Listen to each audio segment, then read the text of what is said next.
Indigo. So this is a little bit of a different setup. I wanted to record this little hangout book reading session for you guys. Normally we would do live streams every month for this tier of patrons, but with my internet connection it's been pretty much impossible to stream. So I'm gonna warn you, it's really, really hot.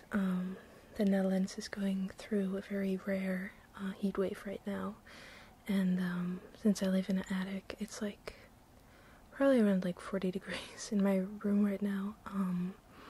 It's like midnight, but it's not cooling down at night really. So I've got no makeup on, and I'm really, really sweaty. So I've got my little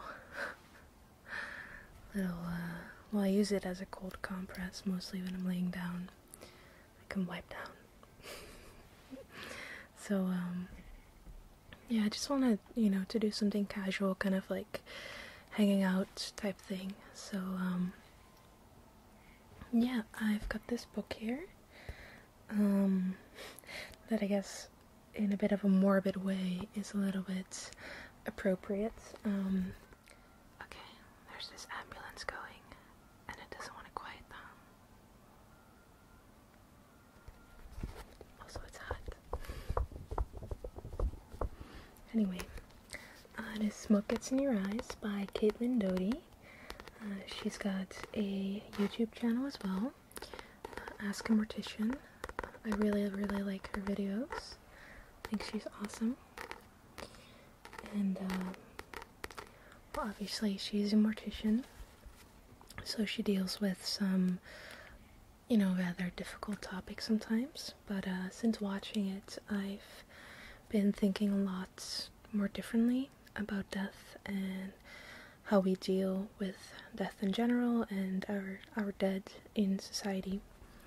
And I got this book that she wrote. She's written 2 books now. This is her first one. I ordered this one a while ago, but I never got around to reading it, so I figured we'd read it together. So let's read the back first. So Oprah says it's demonically funny.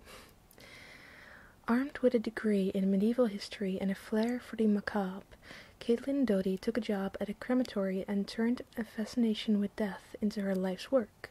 She cared for bodies of every color, shape, and affliction, and became an intrepid explorer in the world of the dead.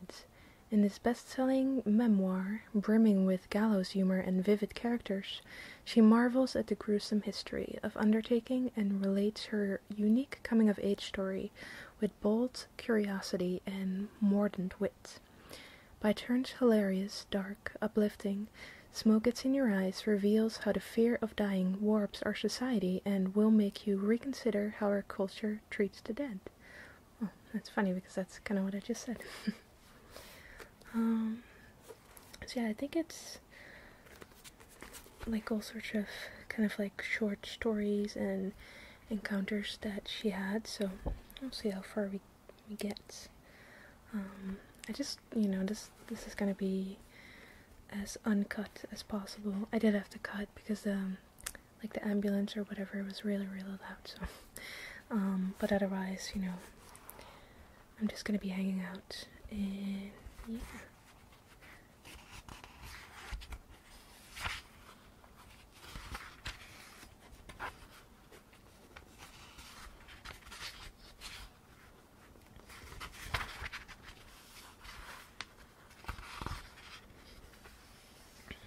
Okay, get comfortable,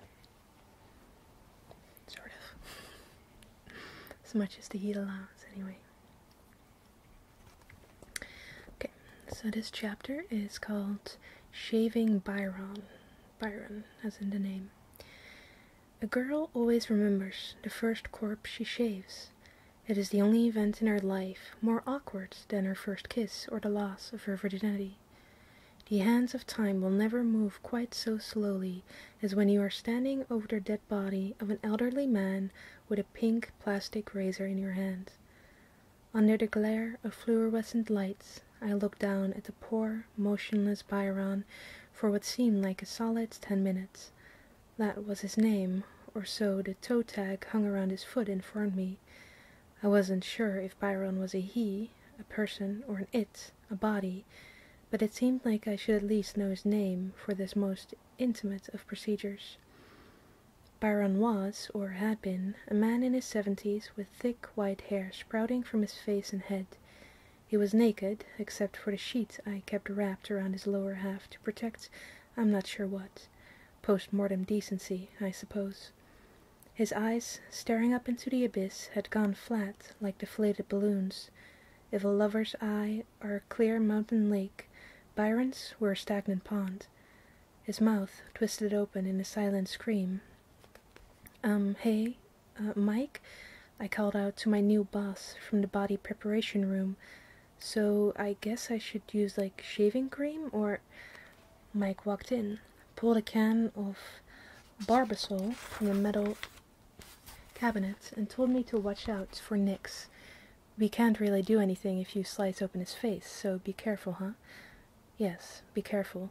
Just as I'd been careful all those other times I've given someone a shave, which was never. I put on my rubber gloves and poked at Byron's cold, stiff cheeks, running my hand over several days' worth of stubble.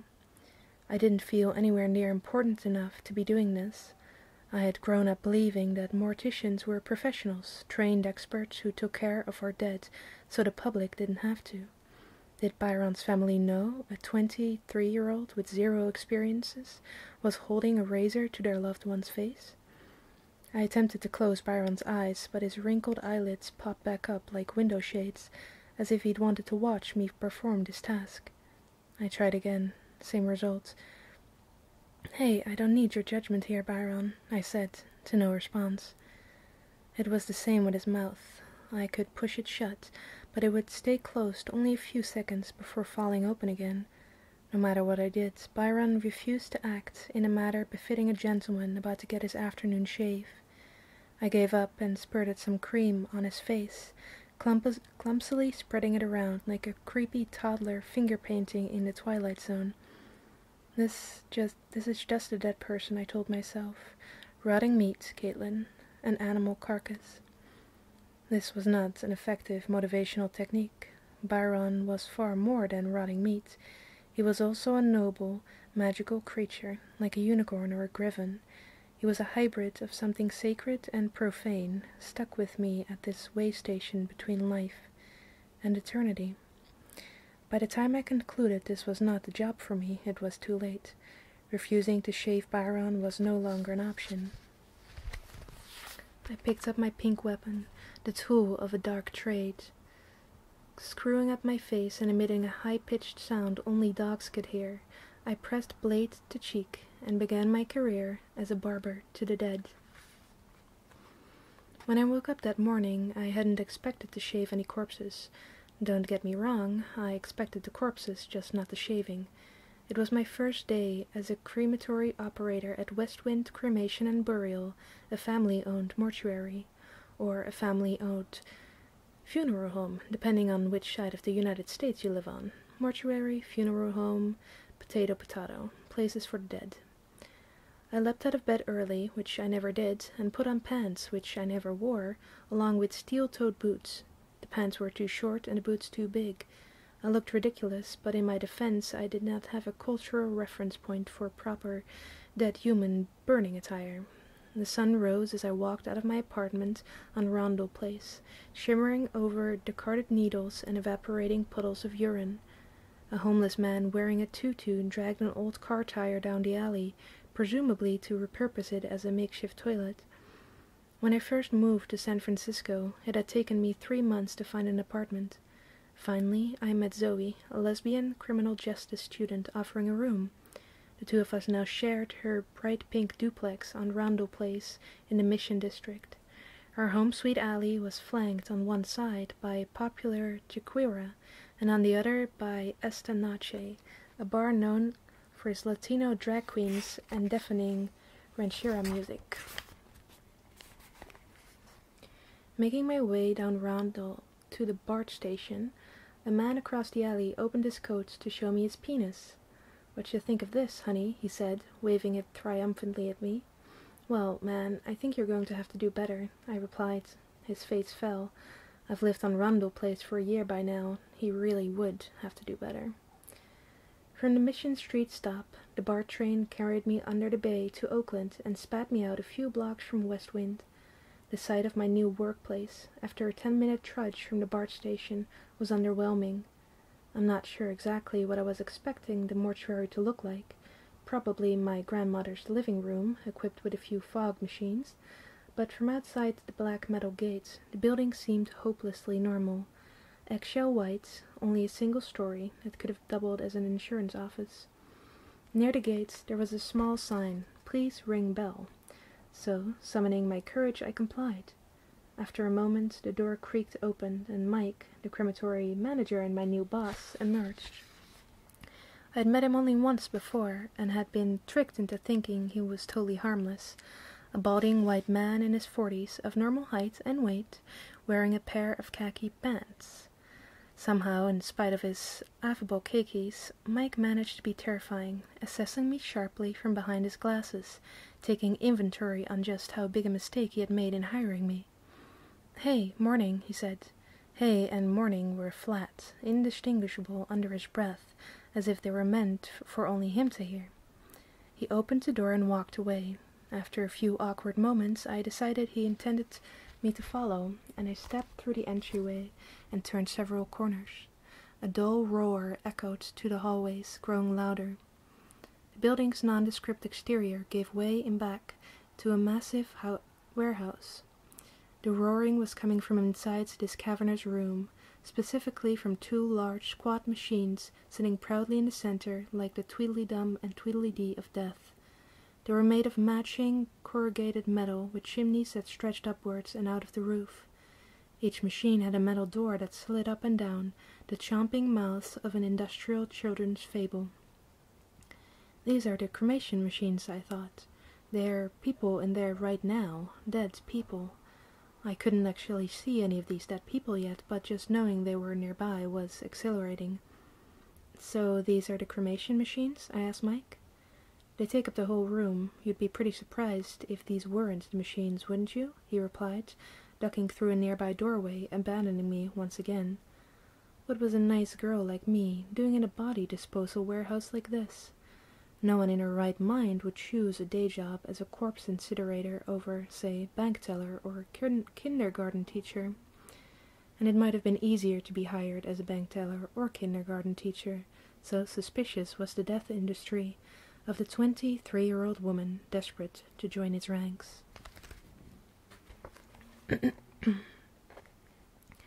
I'd applied for jobs, concealed by the glow of my laptop screen, guided by the search terms cremation, crematory, mortuary, and funeral. The reply to my job inquiries, if I received any reply at all, was, "Well, do you have any cremation experiences?" Funeral homes seem to insist on experiences, as if corpse-burning skills were available to all, taught in your average high school shop class. It took 6 months and buckets of resumes, and sorry we found someone better qualified before I was hired at West Wind Cremation and Burial. My relationship with death had always been complicated. Ever since childhood, when I found out that the ultimate fate for all humans was death, sheer terror and morbid curiosity had been fighting for supremacy in my mind. As a little girl, I would lie awake for hours waiting for my mother's headlights to appear in the driveway, convinced that she was lying broken and bloody on the side of a highway, flecks of shattered glass stuck to the tips of her eyelashes.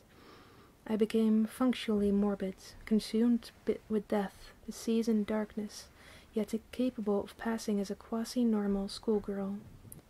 In college, I dropped the pretense, declared my major as medieval history, and spent 4 years devouring academic papers with names like Necrofantasy and Myth, Interpretation of Death Amongst the Natives of Pago Pago, Dr. Karen Baumgartner, Yale University, 2004. I was drawn to all the aspects of mortality, the bodies, the rituals, the grief.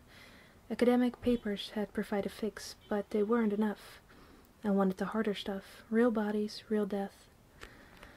Mike returned, pushing his squeaky wheeled gurney, bearing my first corpse. There's no time to learn the cremation machines today, so you can do me a favor and give this guy a shave, he requested, nonchalant. Apparently the dead man's family wanted to see him one more time before he was cremated. Motioning for me to follow, Mike wheeled the gurney into a sterile white room just off the crematory, explaining that this was where the bodies were prepared. He walked over to a large metal cabinet and pulled out a pink plastic disposable razor. Handing it to me, Mike turned and left, disappearing for the third time. Good luck, he called over his shoulder. It's getting a little bit windy outside, which is good. Maybe it'll cool down a little bit. Good luck, he called over his shoulder. As I said, I hadn't expected the corpse shaving, but there I was. Mike, though absent from the preparation room, was watching me closely. This was a test, my introduction to this harsh training philosophy, sink or swim.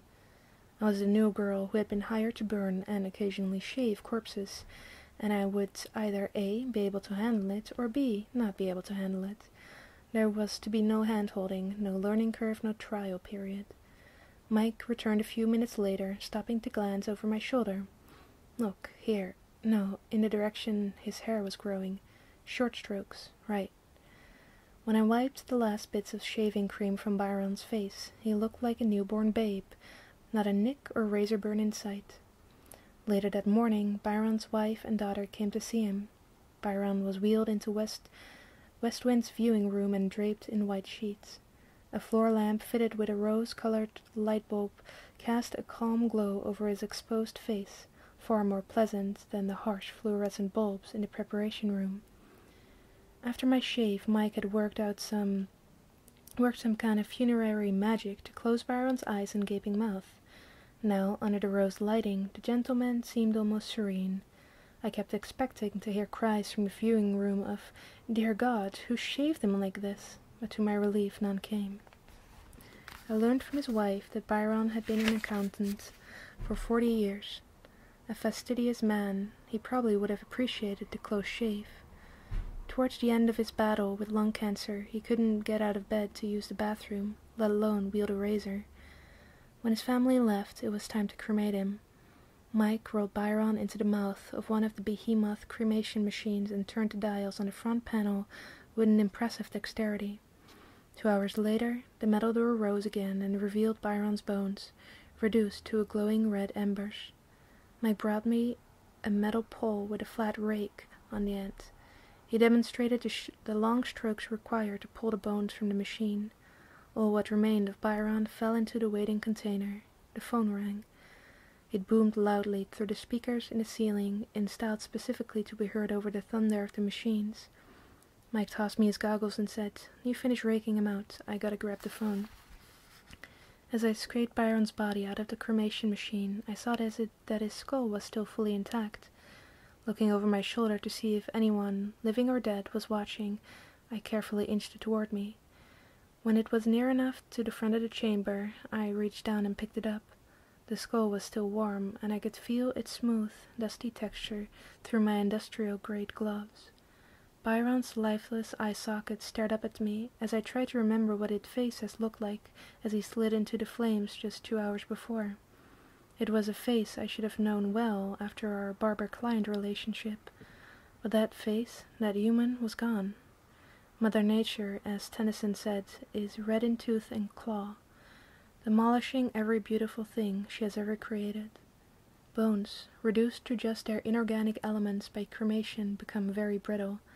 As I turned the skull to the side for a better look, the entire thing crumbled in my hand, the shards tumbling into the container through my fingers. The man who Byron, father, husband, and accountant, was now entirely in the past tense. I got home that evening to find my roommate Zoe on the couch sobbing. She was broken-hearted over the married man she had fallen for on a recent backpacking trip to Guatemala, a blow to both her ego and her lesbianism. "How was your first day?" she asked through her tears. I told her about Mike's silent judgment, about the introduction to corpse shaving, but decided not to tell her about Byron's skull. That was my secret, along with the strange, perverse power I had felt in that moment as skull-crusher of an infinite universe. As the sound of ranchera music from the Esta Noche blasted me to sleep, I thought of the skull lodged in my own head. How it one day would emerge after everything that could be recognized as Caitlin, eyes, lips, hair, flesh, was no more. My skull might be crushed too, fragmented by the gloved hand of some hapless 20-something like me. Man, that is pretty intense. Let me grab my sweat thingy. Oh, well, I can't exactly ask you for a live response like usual, but that was very evocative. It's strange because I can relate a lot to Caitlin and the thoughts, she had and has about these sorts of things. In general, because for me too, it's kind of like, it's hard to really say. It's like fascinating, but also terrifying at the same time. And specifically, me watching her content and engaging with topics like this, it's kind of to understand it better and to make it less of a purely terrifying thing, if that makes sense. I don't know.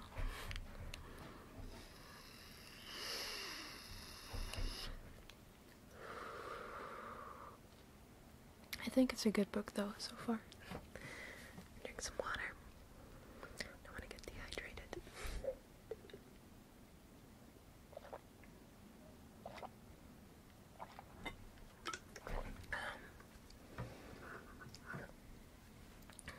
The wind's really getting bad outside, but honestly anything that's circulating some air right now is nice. That's why I left the door and the window open, because if I just close them all, I'm sitting in a sauna, so but since this is pretty casual, I figured it would be okay.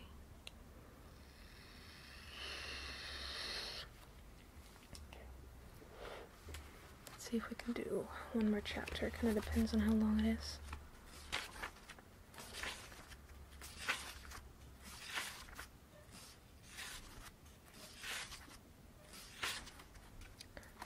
It's a bit of a long one, but we'll see how far we get.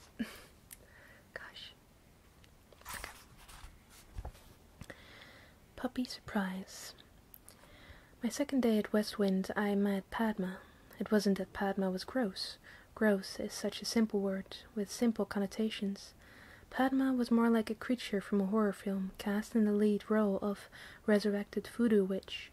The mere act of looking at her body, lying on the cardboard cremation container, caused internal fits of, oh my god, holy, what am I doing here? What is this shit? Why? Racially, Padma was Sri Lankan and North African.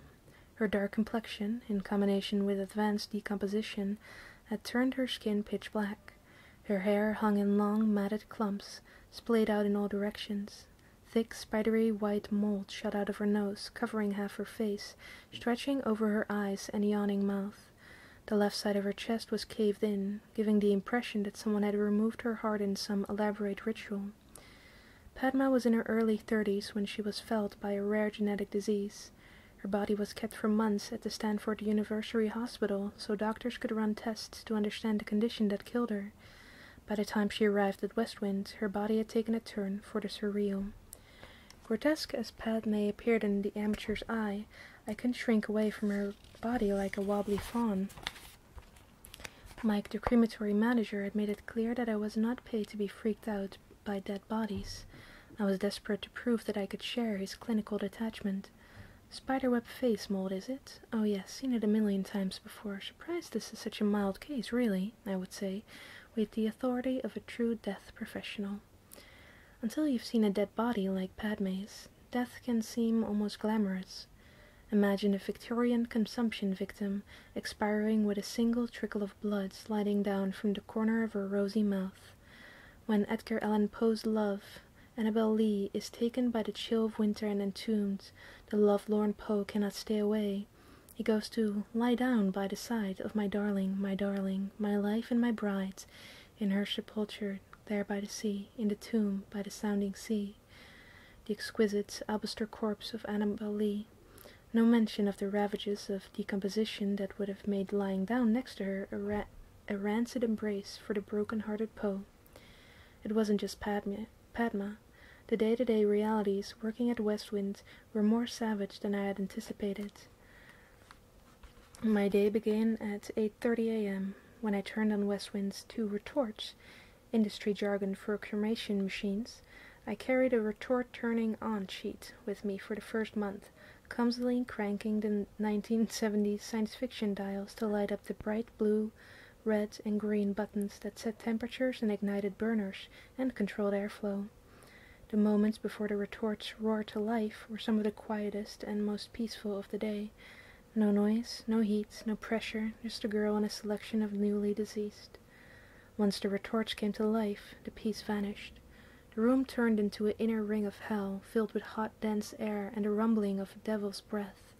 What looked like puffy silver spaceship lining covered the walls of the crematory, soundproofing the room and preventing the rumble from reaching the ears of grieving families in a nearby chapel or arrangement rooms. The machine was ready for its first body when the temperature inside of the brick chamber of the retort reached 1500 degrees Fahrenheit. Every morning, Mike stacked several State of California disposition permits on my desk, telling me who was on deck for that day's cremation. After selecting 2 permits, I had to locate my victims in the reefer, the walk-in body refrigerator unit, where the corpses waited. Through a cold blast of air, I greeted the stacks of cardboard body boxes, each labeled with full names and dates of birth. The reefer smelled like death on ice, an odor difficult to pinpoint but impossible to forget. The people in the reefer would probably not have hung out together in the living world. The elderly black man with myocardial infarction, the middle-aged white mother with ovarian cancer, the young Hispanic man who had been shot just a few blocks from the crematory. Death had brought them in here for a kind of United Nations summit, a roundtable discussion on non-existence. Walking into the body fridge, I made a modest promise to a higher deity that I'd be a better person if the deceased was not at the bottom of a stack of bodies. This particular morning, the first cremation permit was for Mr. Martinez. In a perfect world, Mr. Martinez would have been right on top, waiting for me to roll him directly onto my hydraulic gurney. To my great annoyance, I found him stacked below Mr. Willard, Mr. Nagasaki, and Mr. Shelton. That meant stacking and restacking the cardboard boxes like a game of body fridge Tetris. When at last Mr. Martinez was maneuvered onto the gurney, I could proceed with the short trip to the cremation chamber. The last obstacles on the journey were the thick strips of plastic, also popular in car washes and meat freezers, that hung from the door frame of the reefer, trapping the cold air inside. The strips were my enemy. They entangled everyone who passed through, like spooky branches in a cartoon version of the legend of Sleepy Hollow. I hated touching them, as I imagined that clinging to the plastic were hordes of bacteria, and, it stood to reason, the tormented souls of the departed. If you got caught in the strips, you would inevitably miscalculate the angle needed to roll the gurney out of the door. As I gave Mr. Martinez a push, I heard the familiar thunk as I overshot and slammed the gurney into the metal door frame. Mike happened upon me thunking away, pulling Mr. Martinez back and forth and back and forth and back and forth as he walked by, heading to the preparation room.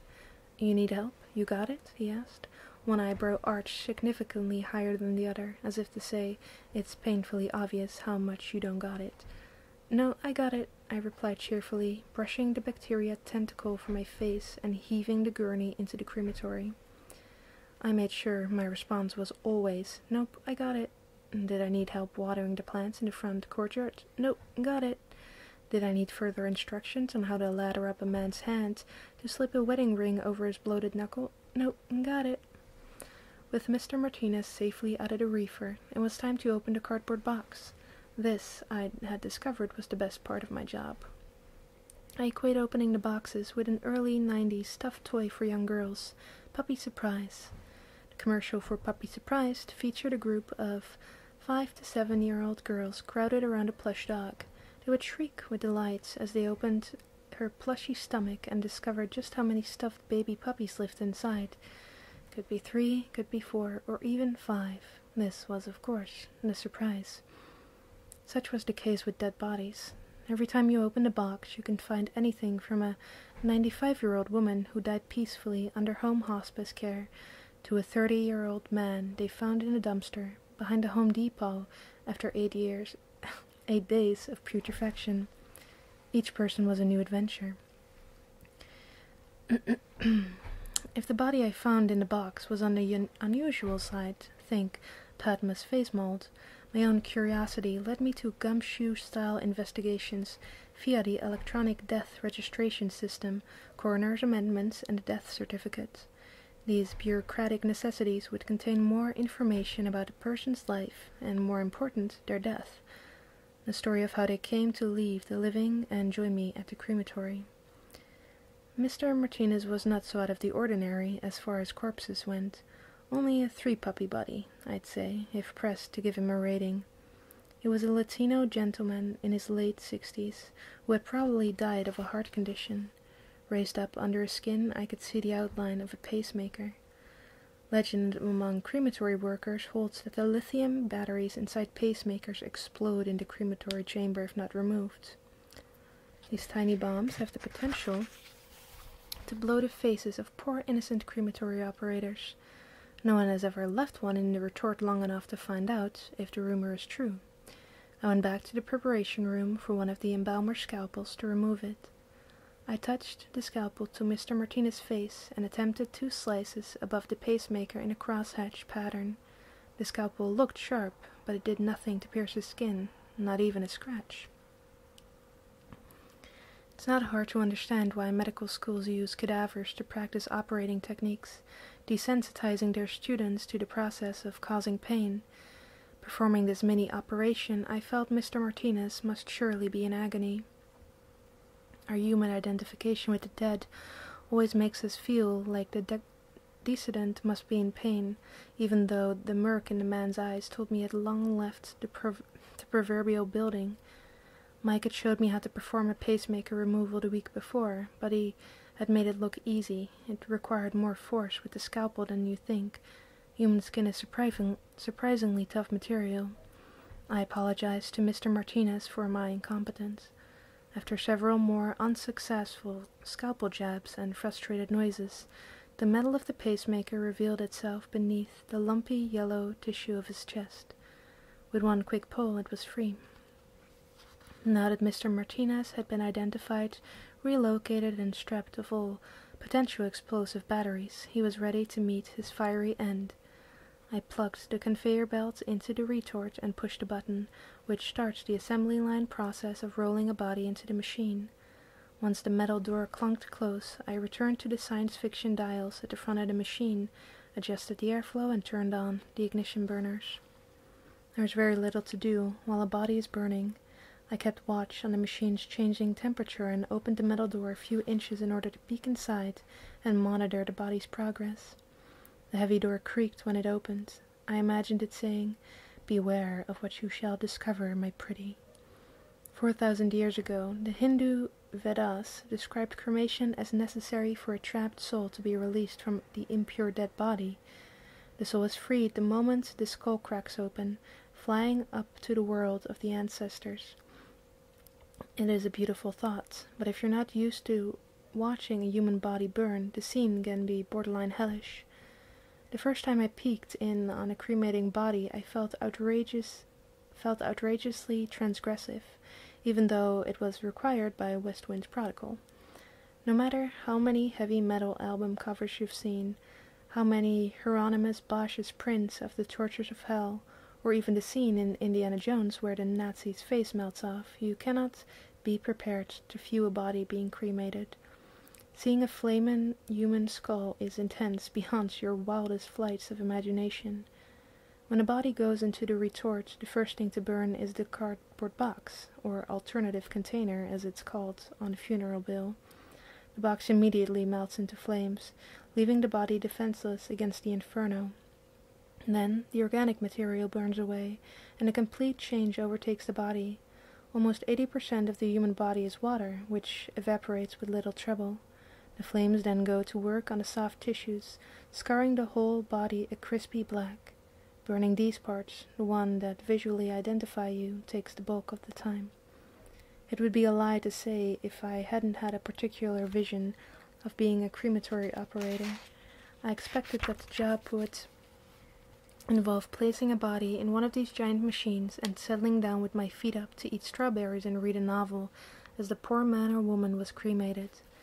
At the end of the day, I'd take the train home in thoughtful reverie, having come to some deeper understanding of death.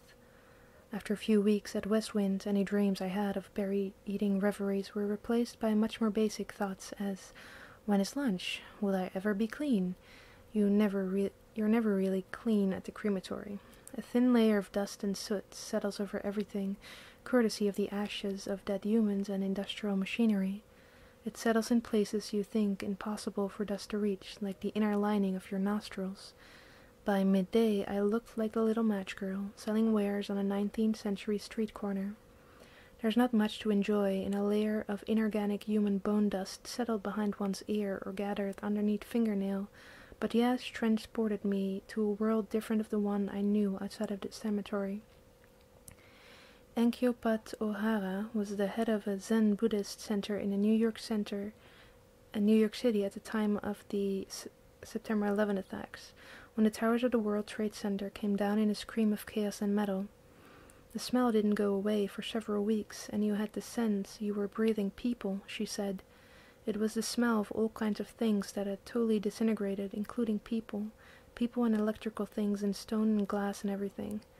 The description is grisly, but O'Hara advised people not to run from the image, but instead to notice, to acknowledge that this is what goes on all the time, but we don't see it, and now we can see it and smell it and feel it and experience it.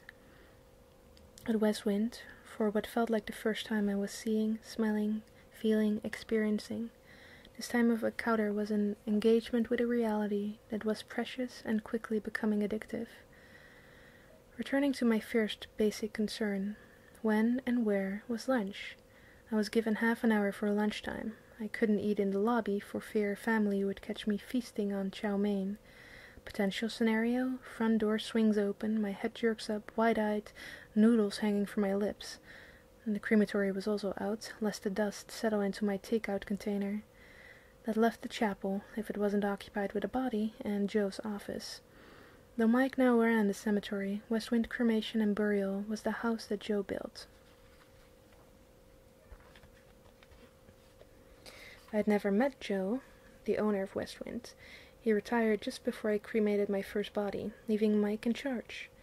He became somewhat of an apocryphal figure, physically absent, perhaps, but still a specter in the building. Joe had an invisible pull over Mike, watching him work, making sure he stayed busy. Mike had the same effect on me. We both worried about the iron glare of our superiors. Joe's office sat empty, a windowless room filled with boxes and boxes of old cremation permits, records of each person who had made their last stop at West Wind.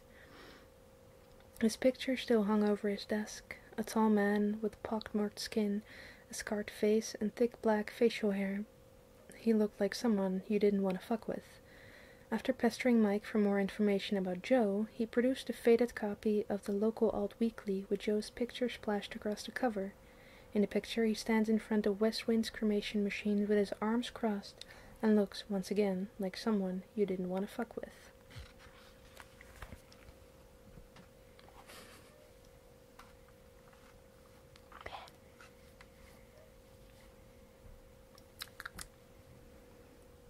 Get another sippy sip.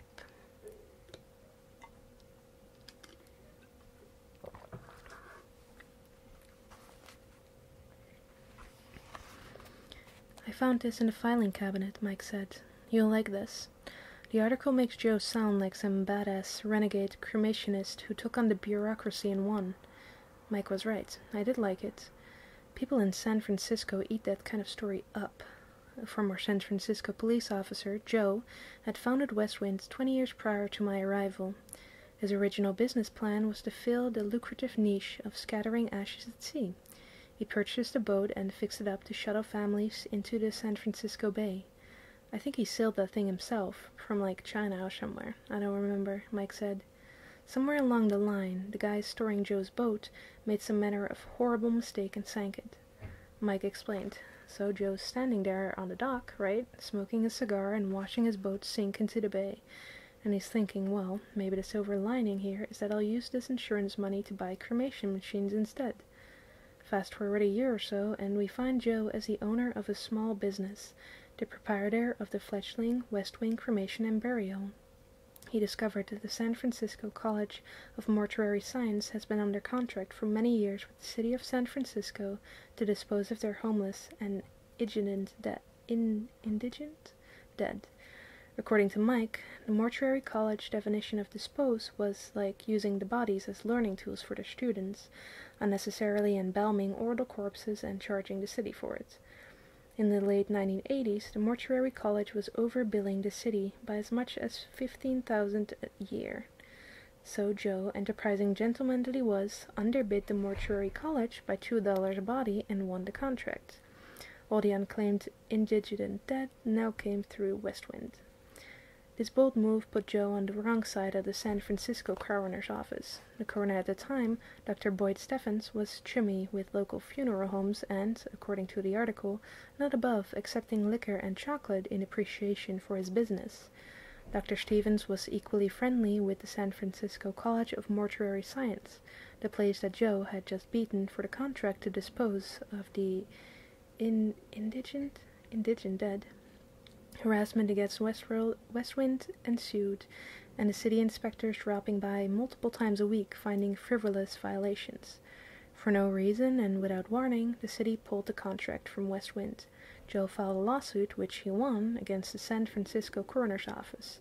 Mike finished with the story with a flourish, announcing that West Wind Cremation and Burial has been open for business and the San Francisco College of Mortuary Science out of business ever since. After lunch, an hour or so after sliding Mr. Martinez into the retort, it was time to move him. His corpse had entered the machine feet first, allowing the main cremation flame to shoot down the ceiling of the chamber and hit him in the upper chest. The chest, the thickest part of the human body, takes the longest to burn. Now that his chest had its turn with the flame, his body had to be moved forward into the chamber so that his lower half could do the same. For this, I donned my industrial gloves and goggles and fetched my trusty metal pole with a flat, solid rake at the ends. I raised the door of the retort about 8 inches, inserted the poke into the flames, and carefully hooked Mr. Martinez by the ribs. The ribs were easy to miss at first, but once you get the hang of it, you could usually hook the sturdiest rib on the first try. Once he was successfully hooked, I yanked him forward in one quick movement. This pull caused a bright burst of new flames as the lower body was at last addressed with fire. When Mr. Martinez had been reduced to red glowing embers, red is important as black means uncooked, I turned the machine off, waited until the temperature crept down to 500 degrees, and swept out the chamber. The rake at the end of the metal pole removed the larger chunks of bones, but a good cremationist uses a fine-toothed metal broom for the hard-to-reach ashes. If you're in the right frame of mind, the bone sweeping can reach a rhythmic zen, much like the Buddhist monks who rake sand gardens. Sweep and slide, sweep and slide. After sweeping all of Mr. Martinez's bones into the metal bin, I carried them over to the other side of the crematory and poured them along a long flat tray. The tray, similar to the kind used on archaeological digs, was used to search for various metal items that people had embedded in their body during their lifetime. The metal I was looking for could be anything from a knee and hip implants to metal dentures. The metal had to be removed because the final step in the cremation process was placing the bones into the waiting cremulator. The cremulator sounds like a cartoon villain or the name of a monster truck, but is in fact the name of what is essentially a bone blender, roughly the size of a kitchen crock pot. I I swept the bone fragments from the tray into the cremulator and set the dial to 20 seconds. With a loud whir, the bone fragments were crushed into the uniform powdery puree that the industry called cremated remains. In California, it is assumed, and in fact is the law, that Mr. Martinez's family would receive fluffy white ashes in their urn, not chunks of bone. Bones would be a harsh reminder that Mr. Martinez's urn contained not just an abstract concept, but an actual former human. Not every culture prefers to avoid the bones.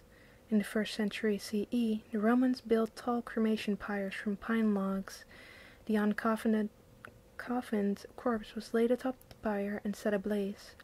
After the cremation ended, the mourners collected the bones, hand-washed them in milk, and placed them in urns. Lest you think bone washing hails only from the ancient Bacchanalian past, bones also play a role in the death rituals of contemporary Japan. During Kotsuage, the gathering of the bones, the mourners gather around the cremation machine where the bones are pulled out of the chamber. The bones are laid flat on the table and family members come forward with long chopsticks to pick them up and transfer them into the urn. The family first picks the bones of the feet, working their way upward toward the head so that the deceased person can walk into eternity upright.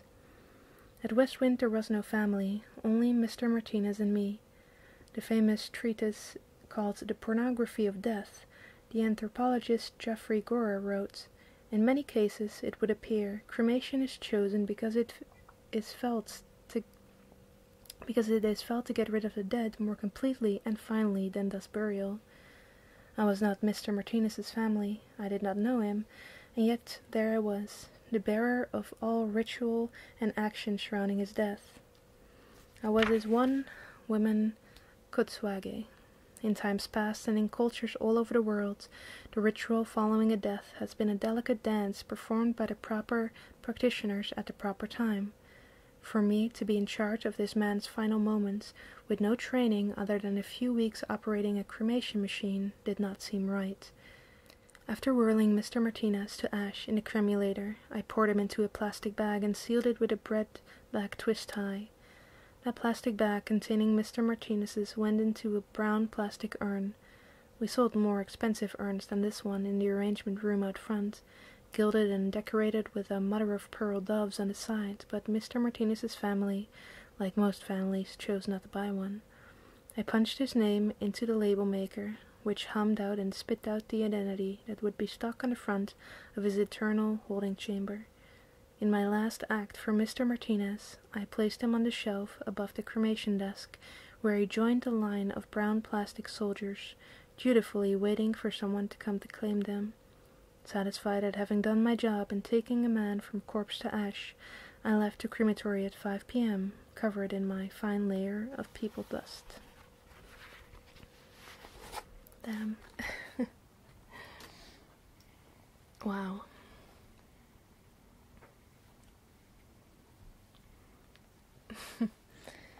It's really something else how she kind of describes it so, I guess, matter of fact. Because it's, you know, the kind of stuff that people often don't really like to think about.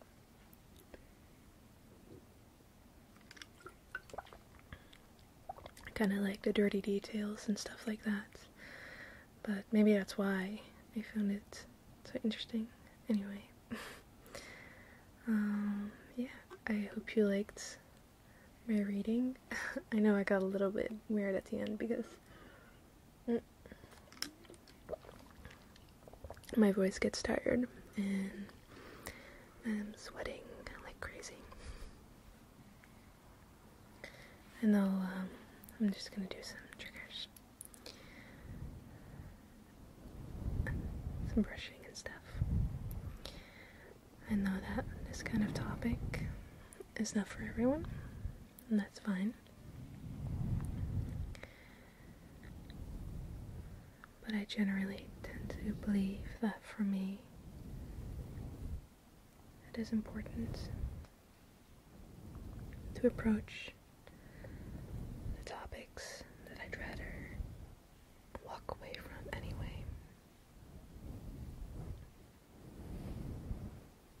because I feel that it leads to more understanding and insight, and just generally supports forward motion in life and such. I don't know. It's difficult.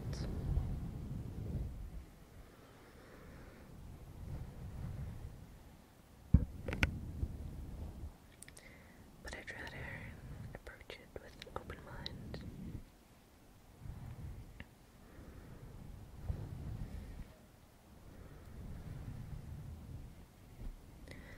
Now, I also wanted to take a moment to express my eternal gratitude to you. I really missed just hanging out, and I figured this would be next best thing. So feel free to leave any comments and talk to me in the video here, but I know that these past months have been, not the best, and I haven't been most active, and I haven't been the most around. But so many of you have stayed here, stuck by me, and I really cannot thank you enough for that. And it really goes to show just how kind and caring and generous you are with your time, with your attention, with your financial support as well, of course. I really appreciate it. And I hope that I'm doing enough to, to express that, I guess.